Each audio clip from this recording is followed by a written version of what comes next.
सामने आया है, वो भी उत्तर प्रदेश से, कि जहां स्थानों के नाम, प्लेटफॉर्म और स्टेशनों के नाम, ये सब तो हम लोग देख ही रहे हैं, बदलते रहे हैं और वहां के मुख्यमंत्री इसमें काफी आगे हैं। अब इंसानों के नाम भी बदले जा रहे हैं। आपको पता है अकबर इलाहाबादी का नाम जो है बदल करके अकबर प्रयागराजी कर दिया गया है। आपको पता है तेग इलाहाबादी का नाम तेग प्रयागराजी कर दिया गया है। राशिद इलाहाबादी का नाम राशिद प्रयागराजी कर दिया गया है। तो ये चीजें जो है, समावेशी की बात हमारे साथी कह रहे हैं प्रशांत टंडन जी, समावेशी तथ्यों को, मूल्यों को समझने की जरूरत बीजेपी को कितनी है, ये इसी से पता चल सकता है कि कल को आपका नाम भी बदलना चाहे तो आप भी उत्तर प्रदेश से बिलोंग करते हैं, तो अगर गलती से वहां इलाहाबादी या कुछ और आपने गलती से रख लिया तो आप ये तय मानिए कि नाम आपका भी बदलेगा।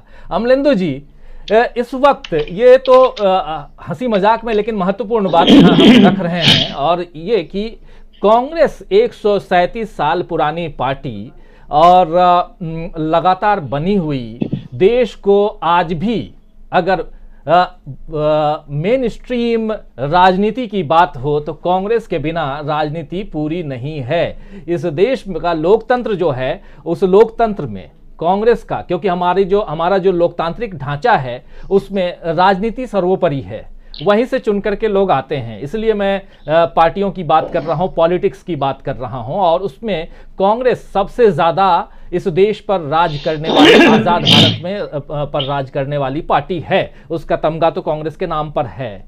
लेकिन साथ साथ जिन मूल्यों को लेकर के यहां तक पहुंची है कांग्रेस, उन मूल्यों से अगर तुलना की जाए बीजेपी की, तो आप कहां पाते हैं? दोनों मूल्यों की बात मैं कर रहा हूं। और साथ साथ थोड़ा सा मैं अकबर इलाहाबादी का नाम इसलिए लिया क्योंकि सच में अगर आप वेबसाइट, अभी नाम याद नहीं आ रहा है, आज ही दिन में मैं देख रहा था, और जाएं उत्तर प्रदेश के धरोहरों के नामों में तो नाम रियली बदल दिया गया है। और इसका जवाब अगर पूछा जाता है तो जवाब कुछ भी नहीं है उन अधिकारियों के पास में। वो वेबसाइट में थोड़ी देर में आप लोगों को इसी चर्चा के दौरान बता भी दूंगा। लेकिन ये दुर्भाग्यपूर्ण घटना है। क्या कहेंगे ओवरऑल अमलेंदु उपाध्याय जी?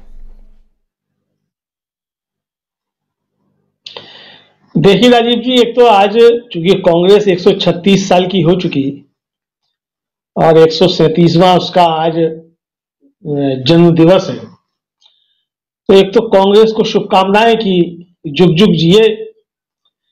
और जैसा कि मैं कई बार अपनी इसी डिबेट में पहले भी कह चुका हूं कि कांग्रेस का जिंदा रहना और कांग्रेस का मजबूत रहना सिर्फ कांग्रेस के लाभ के लिए जरूरी नहीं है, या राहुल गांधी, प्रियंका गांधी, सोनिया गांधी के लाभ के लिए जरूरी नहीं है। कांग्रेस का जिंदा रहना और कांग्रेस का मजबूत रहना इस देश की एकता और अखंडता की रक्षा के लिए बहुत ज्यादा जरूरी है।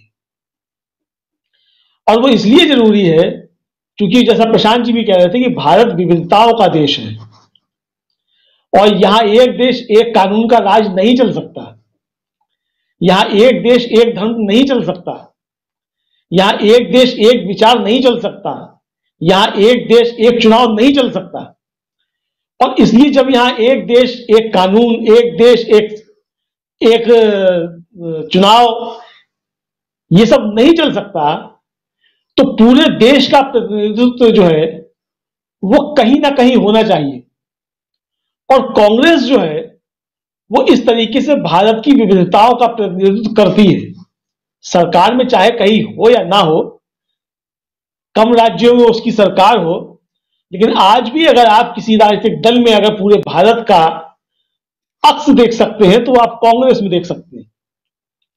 हालांकि तमाम मुद्दों पे असहमतियां कांग्रेस के साथ भी हो सकती हैं, और जैसा कि प्रशांत जी भी इस पे प्रकाश डाल रहे थे कि जिस तरीके से संघर्ष कांग्रेस के अंदर रहा और खासतौर से पिछले 3 दशक जिस तरीके से गुजरे हैं, उसमें कांग्रेस ने अपना भी स्वयं काफी नुकसान किया है। और लोगों के लिए ये मजे की बात हो सकती है, लोगों के लिए ये एक चटकारे लेने की बात हो सकती है, आप इसको कुछ भी कह सकते हैं। लेकिन मैं ये देखता हूं कि जब जब कांग्रेस में नेहरू गांधी परिवार कमजोर हुआ है, तब तब कांग्रेस भी कमजोर हुई और यह देश भी कमजोर हुआ है। आप जो है आजादी के बाद से पूरा इतिहास उठा करके देख लीजिए। हम कांग्रेस के जो मौजूदा हिरास का दौर है उसको हम 1991 से देखना शुरू करते हैं, जब नरसिम्हा राव जी थे प्रधानमंत्री बने, और उसके बाद से जो है किस तरीके से कांग्रेस का लगातार शरण जो है वो पूरे देश भर में होता गया है। तो ये सब हम लोगों ने देखा है। लेकिन जहां तक सवाल यह है कि क्या भारतीय जनता पार्टी को कांग्रेस से कुछ सीखना है, मुझे लगता है कि जब तक भारतीय जनता पार्टी के पास प्रतापी दिव्य पुण्यात्मा आदरणीय नरेंद्र मोदी जी जैसे शख्स हैं, तब तक भारतीय जनता पार्टी को किसी से कुछ सीखने की कोई आवश्यकता नहीं है। भारतीय जनता पार्टी अगर अपने अतीत से ही कुछ सीख रही होती तो आज भारतीय जनता पार्टी नमो पार्टी में तब्दील नहीं हुई होती। लोग बातें तो करते हैं कि पार्टी वाली के परिवारवादी जो है वो कांग्रेस है, लेकिन आज भारतीय जनता पार्टी जो है वो पूरी नमो पार्टी में बदल चुकी है। तो इसलिए भारतीय जनता पार्टी को कांग्रेस से सीखने की बजाय पहले अपना जो पिछला है उसी से कुछ सीख ले, जो कि भूलते जा रहे हैं। जिस डेमोक्रेसी की और आंतरिक लोकतंत्र की बात की जाती है वो कांग्रेस में आज आंतरिक लोकतंत्र दिखाई पड़ता है। आप ग्रुप 23 को कह सकते हैं कि वो दक्षिणपंथी लोग हैं भी, वो अडानी और अंबानी के भी उनमें से बहुत से नौकर चाकर हैं, इसमें कोई शक नहीं है। लेकिन यही आंतरिक डेमोक्रेसी है कि वो चिट्ठियां लिख रहे हैं, सोनिया गांधी के नेतृत्व पर भी सवाल उठा रहे हैं और राहुल गांधी के नेतृत्व पर भी सवाल उठा रहे हैं। लेकिन क्या आप ये आशा कर सकते हैं कि भारतीय जनता पार्टी के अंदर ग्रुप तो छोड़ दीजिए, कोई इकलौता व्यक्ति भी जो है प्रधानमंत्री नरेंद्र मोदी की किसी नीति के खिलाफ कोई आवाज उठा सकता है? प्रधानमंत्री नरेंद्र मोदी बहुत बड़ी चीज है भारतीय जनता पार्टी में।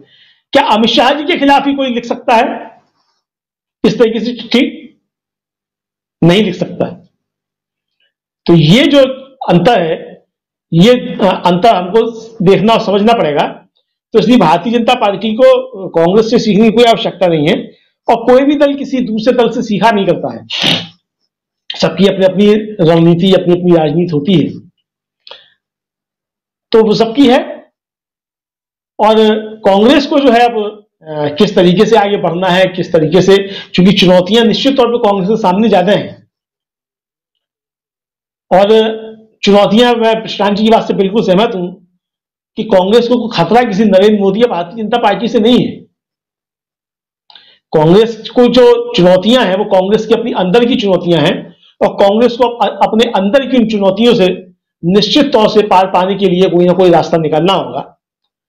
और ये कांग्रेस के लिए ही सिर्फ जरूरी नहीं है, मतलब मैं फिर कहूंगा कि ये जरूरी है कि इस देश में डेमोक्रेसी बची रहे, इस देश की एकता अखंडता कायम रहे, और विविधताओं का देश जो गुलदस्ते के रूप में जिसको देखा जाता है, ये गुलदस्ता यूं ही खिलता रहे। इसलिए कांग्रेस का जिंदा रहना और कांग्रेस का मौजूद होना दोनों जरूरी है। राजीव जी। जी बिल्कुल।